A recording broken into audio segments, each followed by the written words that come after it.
Bonjour chers passionnés de Liberté TV RB et bienvenue à cette belle émission Ton parcours. Votre vie passée, votre vie présente, votre vie future. Elongona Mama Francine, Lobotana Papa Richard Balanga, tout me bino cette belle émission. Une émission qui parle du passé, et le présent et abatoupe futur nabango. Les loups me bino un pasteur, il parle bien, Piate Malam. Nous présenter Bino. Bonjour pasteur. Bonjour ma soeur, bonjour ma fille.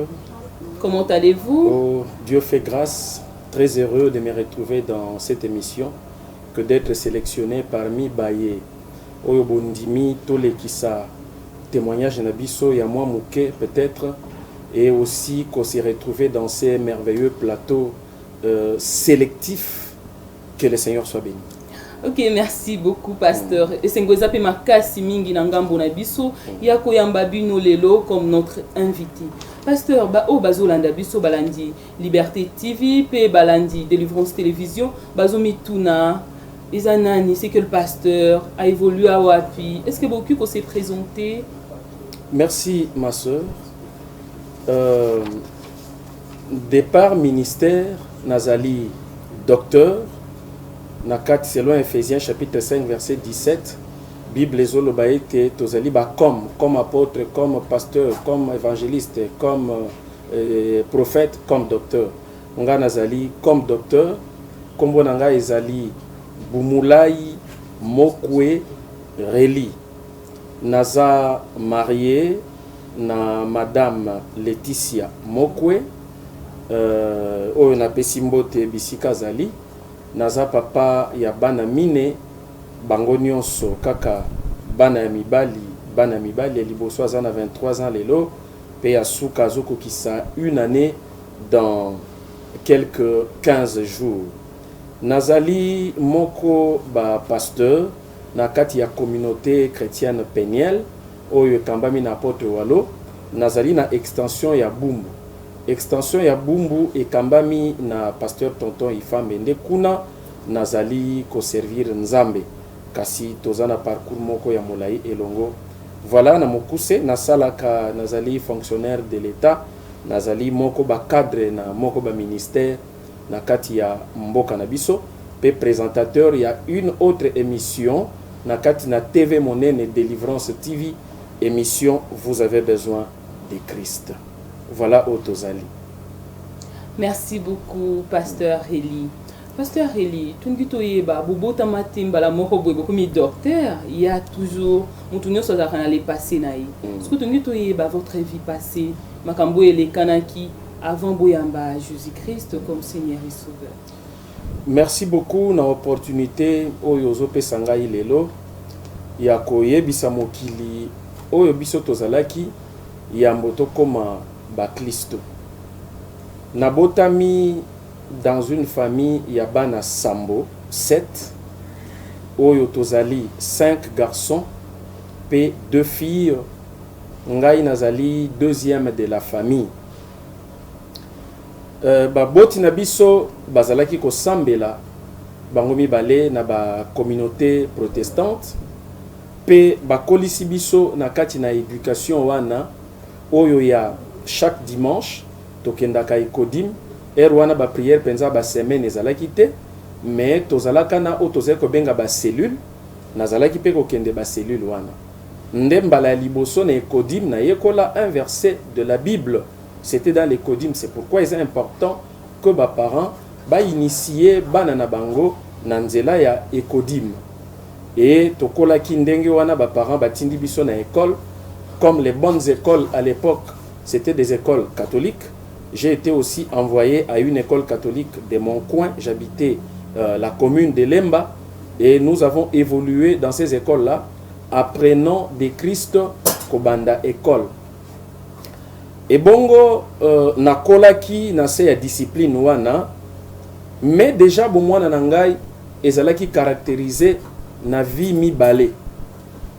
J'étais à la fois à l'église mais nazalaki pe komene vie nangai ndenge ngai moko nazalaki kozela yango, c'est-à-dire un peu de la musique profane, un peu de ceci, un peu de cela. Jusqu'à ce que un jour nayaki kokoma ngai moko pe artiste musicien improvisé na salon ya baboti na ngai pe nayaki kokoma artiste musicien improvisé libanda ya salon ya baboti na ngai wana nakomaki kosangisa baninga bayaka autour na ngai chaque soir na betaka mwa sani moko bakata bassin moko bakata et toboka déjà on produit des bruits baninga bazoya bazobina et nous on chantait tala bomo na biso ndenge ezalaki. Mais le dimanche je vais me retrouver à l'église pour écouter la parole, les belles histoires que nous contiez les moniteurs et monitrices de l'Ecodim. Alors tu évolué ndenge wana jusqu'à ce que j'étais vraiment devenu un chanteur à la voix agréable na ba orchestre ya bana ya cité ndenga kezalaka pe to koma ko sala ba concurrence na ba orchestre misusu weze ko uta à gauche tout comme à droite na suka na yango to ko bunda bitumba to zoki. Et c'est dans cette allure là que to koma kipe derrière des filles, parce que déjà ça a commencé à partir de 12 ans. To koma kipe derrière les filles to za bana mike, mais nous on était déjà derrière les filles, pas pour les avoir comme concubines, mais plutôt tout simplement pour le déranger. Toko kende na piscine ya Unikin, parce qu'il y avait à l'époque un temps qui était réservé pour la baignade ya bana. Biso na baignade ya bana wana tozaye ko sala guet-apens. Bana basi basokola kava bana mibali. Bana basi soki basokoli tangu bazo bima. Biso toko kanga bango pona ko pétrir bango bassin. Nazo se souvenir sous na cicatrice moko nazalaka nango awa na loboko nanga ya mwasi moko na kangaki achanga manzaka ti nazoka. Alors toye kolongwa étape wana boye ya ko déranger ka bana na ko yemba na baninga wana na remarqué que na komi ko sala prédication mais nanda ko na biso na se ya mesa à manger.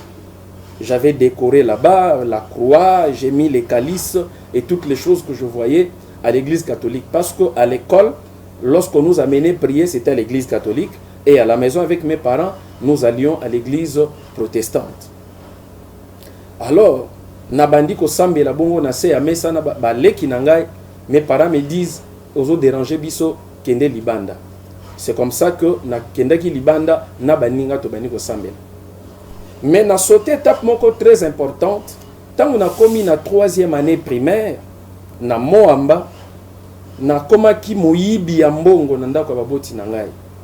Ngana zaye ko yiba to lo batana terme ya lelo 100 francs te, nazalaki ko yiba 1000 francs te, mais nazalaki ko yiba mbongo nyonso, paquet ya mbongo nyonso ngana moni na kotikela bango kaka 3 billets. Ce qui par exemple, oui, ce qui est par exemple 25 000 francs, ngana kozwa 22 000 na kotika 3 000 francs. Et puis mbongo wana soki nazui yango na komema baninga na ngai na o ezali l'actuel resto pop erwana ezalaki bar Mouvova. Il y avait aussi une alimentation là-bas. Ezalaki pe na boulangerie pâtisserie monene o ezali na Homme 20 na L2. J'amenais mes amis, mes copains de l'école là-bas. Na sombeli bango pâtisserie, na sombeli bango charcuterie, na mi sombeli uniforme ya sika, cartable ya sika, bakaye ya sika. Sans se soucier à papa. Non, je m'en foutais éperdument na oue koka kokome la bango. Mais lobi lisusu soki na kutani na mbongo lisusu na koyiba. Ça c'est ce qui a caractérisé mon âge de 8 ans à 9 ans. Voleur ya kosakanate. Na komi na 6e année primaire, na komi menteur. Donc nga soki na kosi yo, o tika loye bateke moi no akosi. Nazo ce exemple moko na zako kosa baninga na ngai. Nazaye ko yebisa bango que baboti na ngai biso nyonso na kati ya ndako na nombre tozali moto na moto azaka na mutuka na ye. Kutu ngai soki na wuti classe na lekaka awa na mutuka na kendaka ville ko sola ba na ngai. Nzoka nde ville ekangamaka na yango 15h, 16h. Baninga nanga bazako ndima kotala moi constitution physique nazalaki nango, moi français lokuté zako bana munoko nanga bazondima bongo. Nasuka ki wana te. Nazaki koyebisa bango pe que avion moko ezako décoller na côté ya fleuve Congo wana, fleuve Zaïre à l'époque, o ezalaki ko boire insecticide les heures du soir, ezalaka peinte à jaune, avion wana eza ya biso. parce que papa nangai pe azalaki na salopette moko ya jaune azalaki kolata ba comme aviation civile. Soki avion wana eza likolo, mon père n'est pas à la maison. Tango avion wana eko kita et que ezomona na sous na likolo te, mon père rentre. Je leur dis voilà, papa venait de piloter son avion, il est rentré à la maison. Donc c'est comme ça qu'il a développé kabiloko o mi balé mensonge pe vol na kati ya bomo inanga et caractérisé kinga et kendaki ti na cycle secondaire.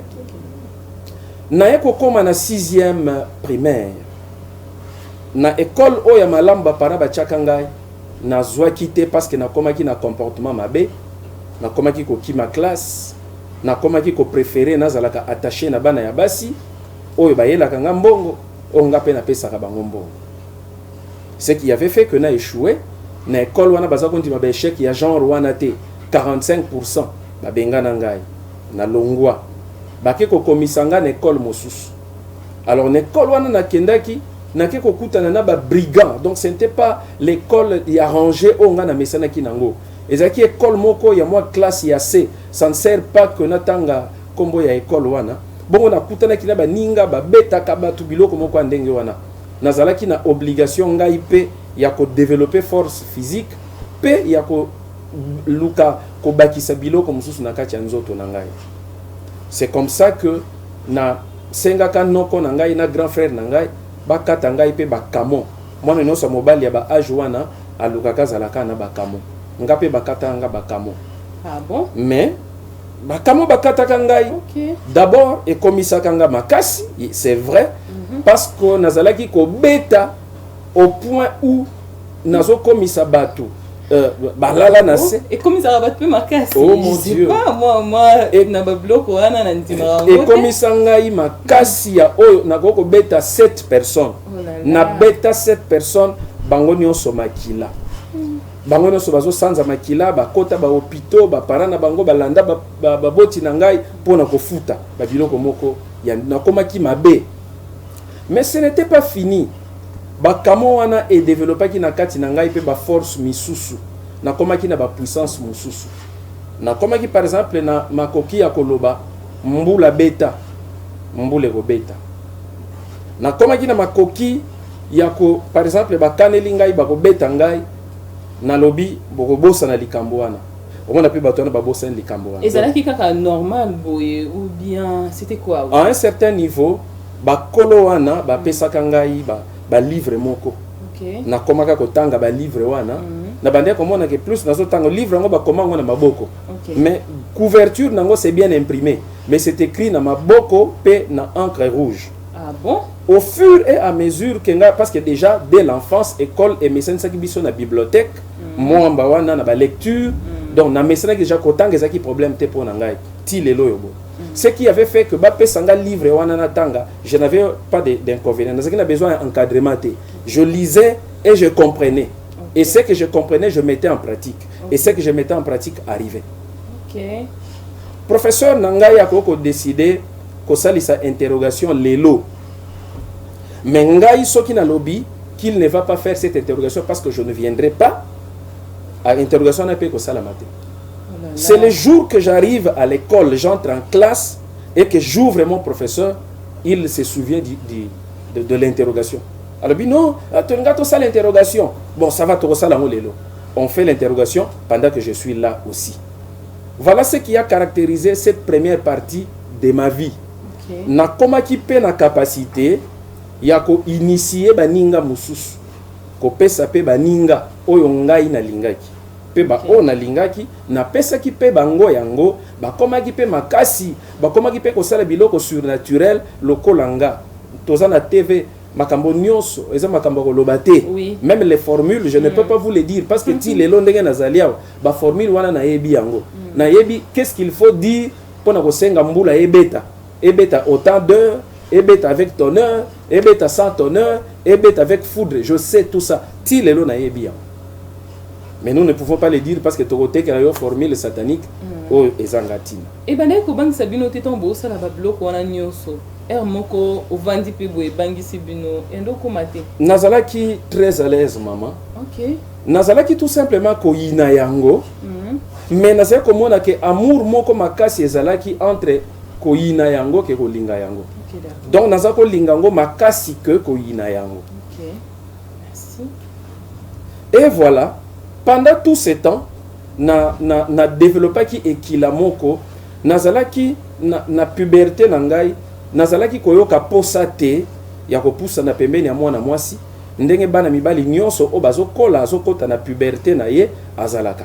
Donc moi nakomaki loin des filles, non pas na masolo nazalaki très gentil, trop abordable. D'ailleurs compagnie nanga ezalaki mingi compagnie féminine, mais draguer une fille non, aller avec des filles non, malgré même ce que nous faisions à la piscine de l'Unikine na plateau kuna likolo. Malgré ça, mais nazalaki na posate ya kokena bango, je ne savais pas pourquoi c'était comme cela. OK. Alors bien aimé, na komi na koti cycle secondaire, na komi na koti na humanité. Vous allez vous imaginer que na longwe primaire, na komi na secondaire, la vie a un peu changé. Ba pratique na ngai nazali kosala yango mingi na cité. Nazomona penza te place nini ya kosalela yango na école. Mais entre-temps, posa ya Christ ezo continuer pe kokota kati na ngai mwa mingi. Na komi koyoka posa moko mosusu, na komi kosalela bakaye na ngai wana ya ba prière na mwa pete muke muke, na komi kosalela makambo na nga moi na komi kosala kwa nazotika yango. J'ai rencontré un ami qui est aujourd'hui major na kati na pays na biso, et le major s'appelle Jules Ngongo, que je salue chaleureusement. Cet homme na komi koyoka posa moko ya affermissement. Comment ça s'est passé pour ngai na yoka posa ya affermissement? Nakendaki nazalaki koleka parce que na kati ya plateau des professeurs ba clôture ezalaka te. To lekaka ba barbelende ba tiaka to ba clôture ezala ba fleurs. Donc vous pouvez passer d'une parcelle à une autre. Alors ngai nazalaki koleka na wuti na parcelle na biso nazoke na parcelle mosusu kotala moninga moko. Na tali na fenêtre moko na moni yaya moko azo bongisa ba radio. Mais na place o ya vandaki ezalina affiche moko na sima na ye ba dessiner deux sortes ya chrétiens. Balobi les caractéristiques de chrétien faible. Balobi les caractéristiques du chrétien affermi. Balobi chrétien faible akendak église makimak église. Chrétien faible donc balobi lobi makambo chrétien faible asalaka. Lokola nga nazalaka ko kende église nazalaki komi benga chrétien. Mais na mimoni que naza catégorie à chrétien oyo aza faible. C'est comme ça que na décida ki na banda kotanga kombo affermissement na munoko na ngai. Et en parlant de l'affermissement, na questionné pe muninga na ngai wana le major Jules, l'actuel major Jules, est-ce que oyebi quelque part affermissement c'est quoi à expliquer nga? Est-ce que na koko zongo oui? C'est comme ça que cet homme m'avait amené ces jours-là, là où je pouvais suivre les affermissements. Ok, d'accord, pasteur. Qu'est-ce qui a provoqué en vous les désirs de Christ? Puisque vous avez dit que les désirs de Christ commençaient à monter en vous. Qu'est-ce qui a provoqué ces désirs-là? D'abord, déjà, il y a eu un avantage, c'est que la famille m'avait instruit à être à l'église. Vous voyez, une sémence, la Bible dit, inculquez à vos enfants la parole de Dieu. Okay. Quand ils deviendront grands, ils ne s'en détourneront pas. Okay. Mes parents m'avaient inculqué la parole dès le bas âge. Mon père, par exemple, lisait avec moi le livre des Proverbes. Mon fils. Évidemment, je ne lui accordais pas la même dose de compréhension que lui voulait. Mais néanmoins, quelque chose restait à moi de la façon dont ce père-là s'adressait à son fils. Alors les goûts là, malgré tout ce que je faisais, que ça me donnait un peu de la popularité, mais les goûts, les désirs de la parole qui étaient déjà sémés depuis, la sémence était là, commençait à germer et m'avait poussé à chercher à devenir chrétien affermi par rapport à la fiche que j'avais lue. C'est comme ça que j'ai toujours dit aux parents, Bosala Kamakasi, Botiaka toujours biloko o ezali ko annoncer Jésus, na banda ko lokola ba affiche, lokola ba affichage, que biloko ezali ko annoncer autre chose. Il y a une maman na poto azalaki na posa bana na nyonso bazala ba marin. maman wana achana ndaku na ye ba effugie ya ba bateau ba tout ça tant bana baso kola baso mona ka ba bateau bazaki mibale ya mibale tant pe bakomi ba kolo bango pe mibale ba salela bakoma ba marin na kati ya vie na bango. Donc euti na biloko o balona biloko o yezalaki na kati na bango. Donc chers parents, vous qui me suivez maintenant, vous avez intérêt de montrer le chemin à vos parents de ce qu'ils vont devenir demain, parce que ce que l'enfant va devenir, c'est ce qui lui a été inculqué dès le bas âge. Voilà un peu la réponse à cette alors, et comme il a qui bino ndengeni boyamba ki Jésus alors. Voilà. Bien nanya yambi sa ki bino Jésus. Voilà. Alors déjà j'étais habitué de l'église. Okay. En ce temps-là, nazalaki koyemba na chorale. En ce temps-là, nazalaki un très bon ténoriste, un animateur ya louange ya makasi. Mais na biloko nanga wana pembe. Tant nakutana kina nzela nanga ya affermissement wana, affiche wana ete yakanga koleka ba mate ya nyonso nazalaki koyoka. C'est comme ça que nalobaki moya affermissement. Cet ami de Jules Ngongo va m'amener na GUPS. Le GUPS, c'est le groupe d'études bibliques, quelque chose comme ça, okay, que conduisait les pasteurs Sita Luemba à l'époque. Tango meminga kuna alobi nangai, c'est ici que tu vas avoir les affermissements. À la première séance, après partager nangai 4 lois chez un frère, on a ebi lisusu kombote lelo, a tuninga soki naza chrétien, alobi oui naza chrétien, parce que moi je me référais à mon attachement à l'église. Après quelques explications, il me pose encore la question si je suis chrétien. Je lui dis par rapport aux explications que vous venez de fournir, je me rends compte que je ne suis pas chrétien. C'est comme ça, bien aimé, que Ayebisa Kanga Juruana Nayamba Jésus-Christ. C'était en 1986 que j'ai eu à donner ma vie à Jésus-Christ na Geps na Salongo. Donc en réponse à cette question. Merci beaucoup, Dr. Heli. Balandi Liberté TV, Balandi Délivrance Télévision, Nakanisi Toyoki Histoire, il y a notre pasteur. Nga édifié nga makasi, mais na yebi pe bino ba o bozolanda biso na ndako eza ko édifier bino vraiment makasi. Dr. Heli, oui, est-ce que ça vous arrive aussi parfois d'avoir des regrets par rapport à Yavi Nabino passé, Tango Yambi Jésus, Msoumaramsou Boando Salana, Bosala Lissoute, donc et Sabino Mba regret mon goût, comment rappeler? Malheureusement pas pour Nangai. Okay. Parce que déjà nature Nangai est là qui nature moko calme. Même tant on a zolo bakena beta batu na sala boye, ce n'est pas que Ngai moko na telemi na kina tumboli après na betino. Et c'est là qui ba provocation.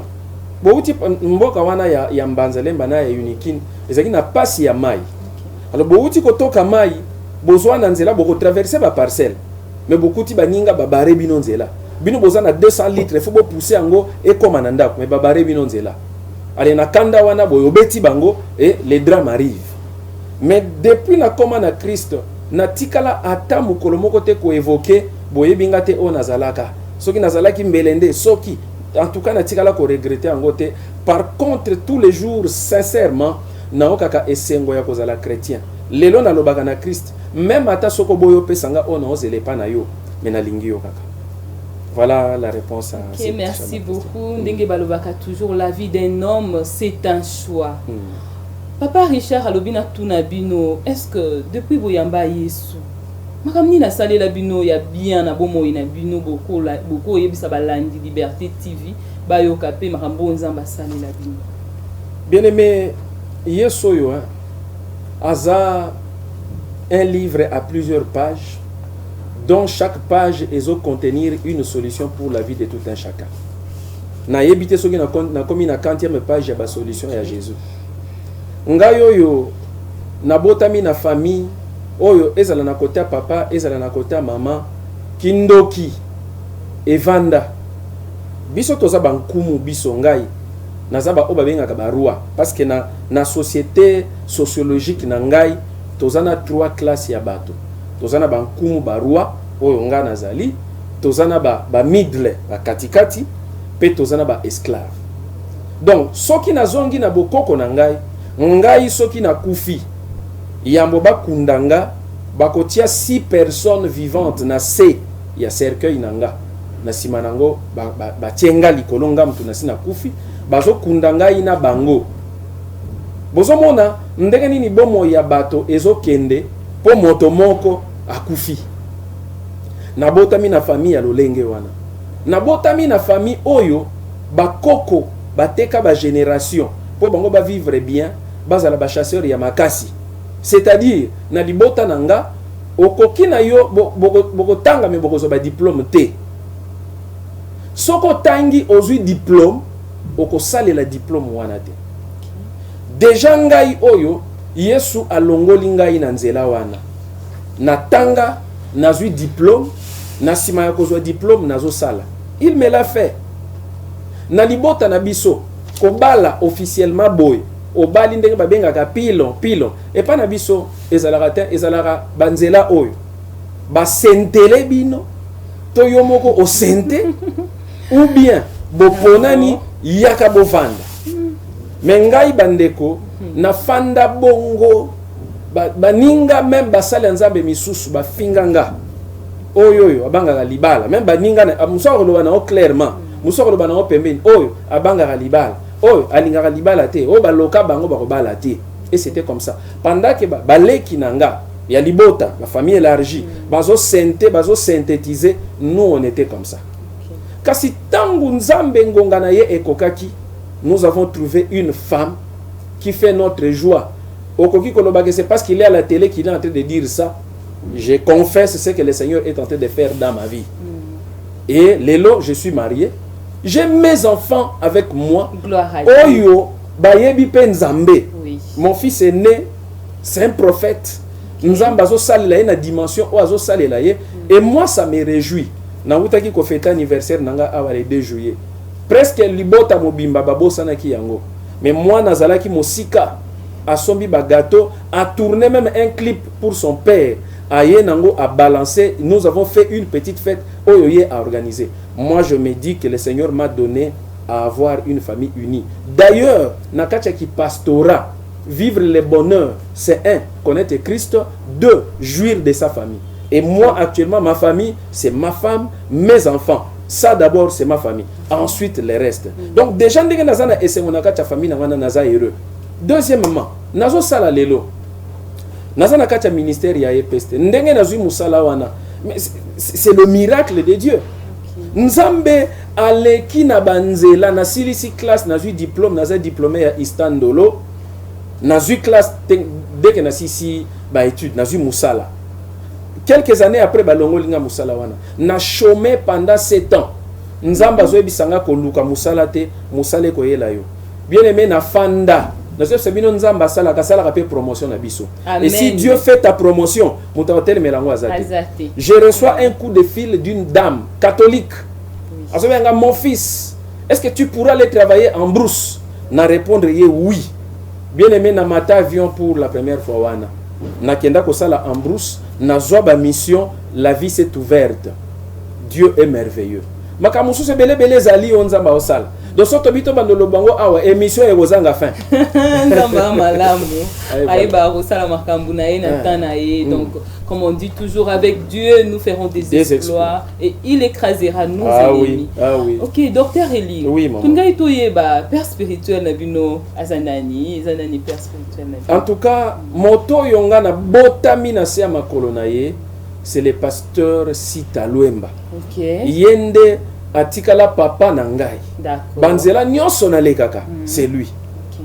Kasi na leki na se ba mentor ebele. Par exemple, oyo atianga mafuta pour le lobe anga docteur kombo na Kamba Chiamba. L'homme de Dieu, je te salue. Na Kingasani kuna, il m'a ramassé pendant que batbaza sakana na grâce à Nzambe. Il nous a façonné dans l'enseignement pe abimisi onzamba chaka déjà na kat na biso. Et aujourd'hui là, je suis en train de travailler sous le mentoring et l'encadrement de Walo Mouchenga par son fils Tonton Ifambe. Voilà mon parcours. OK, merci beaucoup, docteur Eli. Est-ce que beaucoup m'ont appelé ndeni parce que beaucoup koloba vous na communauté chrétienne péniel. Et ça la ndeni ni bo na communauté chrétienne péniel na tangu nazui musala ezalaki awate ezalaki na est ndengai na kendaki ko sala. Et bongo à partir ya est kuna nazalaki ko sala na ko travailler na église Arche de l'Alliance, il y a révérend Tsembe que je salue aussi en passant. Mais nabandaki ko recevoir appel il y a futur mbanda na ngai, c'est-à-dire oyo abali grande sœur ya mwasi na ngai. Tango na biso tozaki na ba fiancé, na bandaki ko recevoir ba appel na ye mingi mingi. Et na masolo na biso tozako beta lisolo ya Peniel, église, biloko moko ya ndenge wana. Jusqu'à ce que na kati ya bandoto na ngai na komi kolota que ngai nazo travailler na Peniel. Nazo teya, nazo sala ba campagne d'évangélisation minene, bato bazako bika, nzamba bazo délivrer bato na ndenge moko ko sakana te. Mokolo mosusu ya benga kingai. C'est comme ça que na yebisa qui si je reviens à Kinshasa, na kosala nzambe na yo. Ce qui nzambe a permettre que nazonga na Kinshasa, na kosala nzambe elongo na Peniel. Désormais, tu seras mon père. Il y a kamwa qui parce que yebi ke naza mokolo na ye na kondima na mbula pe ya nzoto naza mokolo na ye. Donc akoke kondima te ke ngana akoke kondima kosala na se makolo na ye. C'est comme ça que tango mission na ngana est et sili ba tchenga na avion na ye na Kinshasa na kitaki wana pe na se retrouver na Peniel. Apôtre Walo pe ayambi ngai mbala moko kutu a confié ngai campagne d'évangélisation moko oyo ye moko asengelaki ateya na paka juma awa babongisa ba matériel babongisa biloko nyonso mais moto baponaki lokola prédicateur en remplacement ya Walo ezalaki ngai na lobaki ça c'est la main de l'Éternel qui confirme que esengeli ngai na travail awa. Voilà comment je me retrouve à Peniel aujourd'hui. Ok, merci beaucoup, Dr. Eli. Oui. Maman Francine a lobby na tunabino parce que Zoyo Kabiso ndengi tozo lo balobi, vous en avez connaissance des paroles de Dieu. Oui. Maman Francine Lobota lobby. Secret na bino ezanini nde bote ya makasi bonde bolo ba makambo nzambe avec maîtrise. C'est quoi votre secret? Bon, bien aimé, je vous dis franchement, la parole de Dieu n'a que deux pieds. Deux pieds oyo. D'abord la connaissance, la parole. Deuxièmement, la prière. Omoni, ba prière onga nazolo ba awa, eza ba prière ite ya nzambe na kumisio na sanjolio, nzambe na ba prière formule, ba prière chanson, non. Ba prière ya moto oyo azolu kanzambe, yo kanzembe nzambe nenga zolo ba. Et je me laisserai trouver par toi mon fils, par toi ma fille. J'aplanirai les chemins montueux, je briserai les verrous de fer, je romprai les portes des reins. Moto yazo luka nzambe nzambe mimonisa nzambe mimonisa nzamba ko mimonisa na kati na yo na deux dimensions, dans la puissance et dans la connaissance de la parole de Dieu. Obanomona otangi pesa écriture boye mais interprétation o yelio na écriture wana omoni yango eza eloko mususu yo moko lobi amen tangu po yebisi batu eza amen. Les deux piliers, la parole et la prière, deux choses yangwana luka nzambe ezala en permanence devant la face de l'Éternel. Prie, même pour les difficultés, tellement devant Vinayo. Bonde là, le Seigneur se manifestera. Ok, merci beaucoup, Pasteur Eli. Pasteur Eli a émis ce secret, c'est la prière. Pasteur Eli, votre mot de la fin, tout comme une souka émission na biso. Wow. Comme nous bokolo bana bato bazota la biso. Moi quelques mots, quelques phrases bokolo bana bango pour na ko édifier bango. Balandi Liberté TV, Balandi Délivrance Télévision. Na lo bana bango na français to na lingala na. Non, na langue oui, na langue obino bolingi. Bien-aimé dans le Seigneur, je suis heureux aujourd'hui d'abord d'être devant vous pour vous parler de la part de Jésus-Christ. En bref, bien-aimé, suivre Jésus, c'est un privilège. Suivre Jésus, c'est le bonheur. Suivre Jésus, c'est le changement. Suivre Jésus, c'est quitter le ténèbre, c'est quitter l'obscurité. C'est une décision qui doit être personnelle, selon que la Bible le dit dans Jean chapitre 16, versets 8 à 9. C'est être convaincu du péché, c'est être convaincu de la justice, c'est être convaincu du jugement. Bien-aimé, il faudra que Christ parvienne à vous convaincre que ce que vous êtes en train de faire, ce que vous êtes en train de dire, eza yangote. Opesa motema na yo epa ya Yesu Christ. O se repentir sincèrement. Nasima ya repentance sincère, ko benga Yesu aya na kati ya vi na yo. Certes, bien-aimé, physiquement, on a peut-être le col et l'eau mais lorsque vous donnez votre cœur à Jésus, comme ce fut mon cas, livre pseudo puissance ngana kundaka yango ba kolo ba zikisaka yango tangwa na kundaka bakenda ko yebisanga kende ko pindola ngo to zikisa ngo ba sala ba prière ba zikisa okolongola singa na loketo oyo lobaka ke ezopesa forme na kati ya vie parce que c'est Jésus-Christ qui est la seule forme. Okolongola ba livre parce que Jésus-Christ est le véritable livre. Okolongola espoir et pas ya bateau. Nous on a eu des gens à qui nous pouvions faire confiance. Mais à chaque fois que nous sommes allés auprès de ces gens pour recevoir ce que nous avons espéré recevoir d'eux, nous n'avons rien reçu. Mais il y a un Dieu qui n'a jamais menti. Bien aimé, makambo ya lobaka akokisakango et salama bongo pe na kati na bomo. Amen. Mesdames, Messieurs, c'est la fin. Comme na souka émission na biso, to pesi bino bambote bele bele bino ba obota merci merci. To pesi bino mbote bele pambola bino. To pesi un grand merci na dete na biso Jason Louvoilou, merci aussi na Rosette Mboyo aza derrière la caméra. To pesi bino mbote ZKS, Mbote, la grande famille, je donne un grand merci à l'équipe Nyonso. Il y a Délivrance Télévision, na Liberté TV. À la prochaine.